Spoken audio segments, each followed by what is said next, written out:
இன்றைய தினம் அனைத்து இந்திய அண்ணா திராவிட முன்னேற்ற கழக கட்சியுடைய தலைமை அலுவலகத்தில் அனைத்து இந்திய அண்ணா திராவிட முன்னேற்ற கழக தலைமையில் தேசிய தலைவர்கள் வருகிறது. என்ற கூட்டணியில் அங்க வைக்கின்ற கட்சிகளுக்கு தொகுதி பங்கீடு பேச்சுவார்த்தை சுமூகமாக நடைபெற்று ஒவ்வொரு கட்சிக்கும் எத்தனை தொகுதி என்று வரையறுக்கப்பட்டு அதன்படி இன்றைக்கு வெளியிடுகிறோம். பாரதிய ஜனதா கட்சிக்கு நடைபெற்ற சட்டமன்ற பொதுத் தேர்தலில் 27 இடங்கள் ஒதுக்கப்பட்டுள்ளன. பாட்டாளி மக்கள் கட்சிக்கு 18 சட்டமன்ற தொகுதிகள் ஒதுக்கப்பட்டுள்ளன. அம்மா மக்கள் முன்னேற்ற கழக கட்சிக்கு 11 தொகுதிகள் ஒதுக்கப்பட்டுள்ளன. இன்னும் பல கட்சிகளோடு எங்கள் கூட்டணியில் வாங்கியிருக்கின்ற பல கட்சிகளோடு பேச்சுவார்த்தை நடந்து கொண்டிருக்கிறது. இன்று இரவுக்குள் சுமூகமாக பேச்சுவார்த்தை முடிவு பெற்று அந்த கட்சிகளுக்கு எத்தனை தொகுதி என்று அறிவிக்கப்படும் என்பதை மகிழ்ச்சியுடன் நேரத்தில் தெரிவித்து வருகிறேன். வேண்டுமென்றே திட்டமிட்டு இன்றைய முதலமைச்சர் திராவிட முன்னேற்ற கழகத்துடைய தலைவர் திராவிட முன்னேற்ற கழக தலைமையில் அமைக்கப்பட்ட கூட்டணியில் அங்கமைக்கின்ற கட்சி தலைவர்கள் எல்லாம் எங்களுடைய கூட்டணி பற்றி விமர்சனம் செய்து கொண்டிருக்கிறார்கள். எங்கள் கூட்டணியை பொறுத்த வரைக்கும், தேசிய ஜனநாயக கூட்டணியை பொறுத்த வரைக்கும் ஒரு உணர்வு பூர்வமாக அமைக்கப்பட்ட கூட்டணி. எங்களுடைய கூட்டணி வெற்றி கூட்டணி. நடைபெறுகின்ற சட்டமன்ற பொதுத் தேர்தலில் 234 இடங்களிலே 210 இடங்களில் நிச்சயமாக வெல்லும். எங்களுடைய கூட்டணி ஆட்சி கூட்டணியிலே அதிக இடங்களை வென்று அதிமுக ஆட்சி அமைக்கும். இன்னைக்கு வேண்டுமென்றே திட்டமிட்டு அனைத்து இந்திய அண்ணா திராவிட முன்னேற்ற கழகம் பாரதிய ஜனதாவோடு கூட்டணி அமைச்சிருக்கின்றன. டெல்லிக்கு சென்றால் நாங்களோ எங்கள் கூட்டணியில் அங்கமைக்கின்ற கட்சியுடைய தலைவர்களோ டெல்லிக்கு சென்றால் திட்டமிட்டு அவதூறு செய்தியை பரப்புவது இன்றைய முதலமைச்சருடைய வாடிக்கையாக இருக்கின்றது. இன்றைக்கு ஒவ்வொரு கட்சியும் கூட்டணி அமைத்து போட்டியிடுகின்றன. அதன் அடிப்படையிலே எங்களுடைய கூட்டணி அமைக்கப்பட்டு அவ்வப்போது எங்களுக்குள் இருக்கின்ற கருத்து பரிமாறுவதற்காக நாங்கள் டெல்லி செல்கிறோம். ஆனால் இன்றைய முதலமைச்சர் தோல்வி பயத்தின் காரணமாக டெல்லி சென்றாலே பயப்படாதார், அச்சப்படுகிறார். ஆக டெல்லி சென்று நடைபெறுகின்ற சட்டமன்ற பொதுத் தேர்தல் குறித்து ஆலோசனை நடத்துகிறோம். இன்றைய தினம் எங்களுடைய கூட்டணி கட்சியுடைய தலைவர்கள் அதிமுக தலைமை அலுவலகத்திற்கு வரை இருந்து ஒவ்வொரு கட்சிக்கும் எத்தனை தொகுதி என்று பேச்சுவார்த்தை மூலமாக தீர்வு காணப்பட்டு இன்றைக்கு அறிவித்திருக்கிறோம். மகிழ்ச்சியுடன் தெரிவித்துள்ளேன். இன்றைய இரவுக்குள் பேச்சுவார்த்தை நடந்து கொண்டிருக்கிறது. இன்றைக்கு காலையில் தான் மரியாதைக்குரிய பியூஷ் கோயல் அவர்கள் வந்தார்கள். பேச்சுவார்த்தை நடத்தி கொண்டிருக்கின்றோம். இந்த இரவுக்குள் எங்களுடைய கூட்டணியில் அங்கமைக்கின்ற கட்சிகளுக்கு எத்தனை தொகுதி ஒதுக்கீடு செய்யப்பட்ட விவரத்தை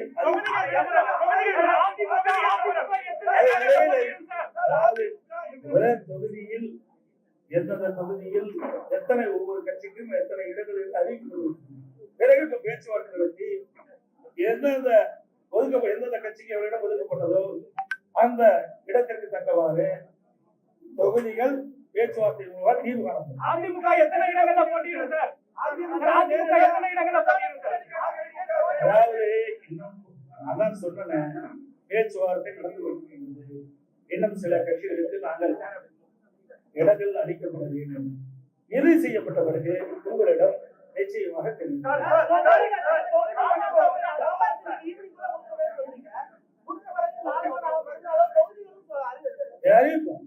அறிவிக்கின்ற பொழுது உங்களுக்கு அனைவருக்கும் எந்தெந்த தொகுதியில் எந்தெந்த கட்சி எத்தனை தொகுதி இடப்பட்டிருக்கு அறிவிக்கப்பட்டது, அந்த தொகுதி என்னென்ன என்று விவரங்களை பத்திரிகையாளர்களுக்கு ஊடகங்களுக்கு வழங்கப்படும்.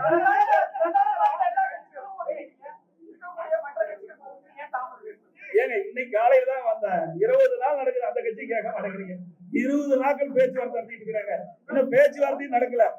வந்தாங்க மரியாதைக்குரிய பாரதிய ஜனதா கட்சியினுடைய மத்திய அமைச்சர் பியூஷ் கோயல் அவர்கள், மரியாதைக்குரிய திரு நாகேந்திரன் அவர்கள், மரியாதைக்குரிய மத்திய அமைச்சர் முருகன் அவர்கள், மரியாதைக்குரிய பாட்டாளி மக்கள் கட்சியுடைய தலைவர், மரியாதைக்குரிய முன்னாள் மத்திய அமைச்சர் சகோதரர் அன்புமணி ராமதாஸ் அவர்கள், முன்னாள் எம்பி, மரியாதைக்குரிய அம்மா மக்கள் முன்னேற்ற கழகத்துடைய பொதுச் செயலாளர் ஜிபி அவர்கள் இங்கே வருகிறார்கள். மற்றும் எங்களுடைய கூட்டில் அங்கமைக்கின்ற ஜான் பாண்டியன் அவர்களும் வந்திருக்கிறார்கள். மற்றும் மரியாதைக்குரிய பெரியவர் பார்வையாளர் அவர்களும் வந்திருக்கிறார்கள். எங்களுடைய கூட்டணியில் அங்கமைக்கின்ற கட்சிகளும் உங்களை சந்தித்திருக்கின்றோம். எங்கள் கூட்டணியில் காலையில் தான் வந்தாங்க, மதியம் முடிவு செய்யப்பட்டது, நாளை அறிவிக்கப்பட்டது. எவ்வளவு விரைவாக அறிவிக்கப்பட்டது! அதாவது 20 நாட்கள் காங்கிரசுக்கும் திமுகவுக்கும் மாற்று போடுவதற்கு எந்த பத்திரிகையும் ஊடகமும் விவாத மேடை வைக்கவே இல்லை. எங்களுடைய கூட்டணி அப்படி அல்ல. எங்களுடைய கூட்டணியுடைய நோக்கம் மக்களோட திமுகவை அகற்றப்பட வேண்டும். அந்த எண்ணத்தின் அடிப்படையில் தான் நாங்கள் செயல்பட்டுகிறோம். எங்களுடைய உணர்வு பூர்வமாக எங்களுடைய கூட்டணி அமைக்கப்படுகின்ற செய்தி இந்த நேரத்தில் அதிமுக அலுவலகம் வந்திருக்காரு. இந்த சந்திப்பு எப்படி உங்களுக்கு என்ன கஷ்டமா இருக்குது? அதே விட மாட்டேங்கிறீங்க. எப்படியாவது ஒரு பிரச்சனையை எழுப்பலான்னு பாக்குறீங்க. எந்த பிரச்சனையும் கூட்டணி தலைவர்கள் இடம் கொடுக்க மாட்டாங்க. கேக்குறீங்களே, காங்கிரஸ் கட்சி எமர்ஜென்சி கொண்டாங்க, விசா கொண்டாங்க, அவர்கள் இந்த கேள்வி கேட்க மாட்டேங்கிறீங்களே. விசா கொண்டாந்தாங்க, எமர்ஜென்சி கொண்டாந்தாங்க, நாங்களே ஜெயிலில் அடைக்கப்பட்டோம் என்று சொல்லிக்கிற கட்சியோடு கூட்டணி வச்சிருக்காங்கல்ல. இழுபறிக்கு இடையில தானே கூட்டணி நடந்துட்டு இருக்கு. திமுகவுல கம்யூனிஸ்டுக்கு, விடுதலை கம்யூனிஸ்டுக்கு இன்னும் கூட்டணி பேச்சுவார்த்தை முடியல, இறுதியாகல. அதே மாதிரி விடுதலை சிறுத்தை கட்சிக்கு இன்னும் கூட்டணி இறுதி செய்யல. பாவம், என்ன செய்வது? போனதற்கு 6 சீட்டு வாங்கினாங்க, 5 சீட்டுக்கு அலையோடு அலைஞ்சிட்டு இருக்கிறாங்க.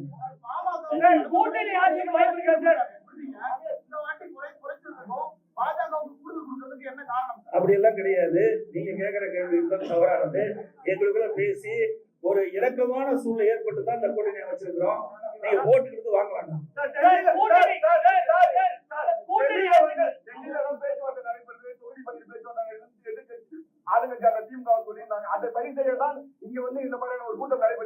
ஏங்க இது என்ன அறிவிச்சுமே இல்லையா? அறிவிச்சிருக்கவே இல்லையா? ஏங்க ஒரு கட்சினா அவ போய் டிஸ்கஸ் ஆகலாம். திருமதி கனிமொழி போனாங்களே டெல்லிக்கு, எதுக்காக போனாங்க? திருமதி கனிமொழி அவர்கள் காங்கிரஸ் கட்சி தலைவர் எதற்காக போய் பார்த்தாங்க? பார்த்த பிறகு நடந்துதான் முடியலையே. ஒரு கட்சினா கூட்டணி அங்கமைக்கின்ற கட்சிகளும் ஆலோசனை செய்வது இயல்பு. ஆனா திமுக தலைமையில் அமைக்கப்படுகின்ற கூட்டணி கட்சிகள் எப்படி இழுபறி என்பதை நீங்கள் எண்ணி பார்க்கிறீர்கள்.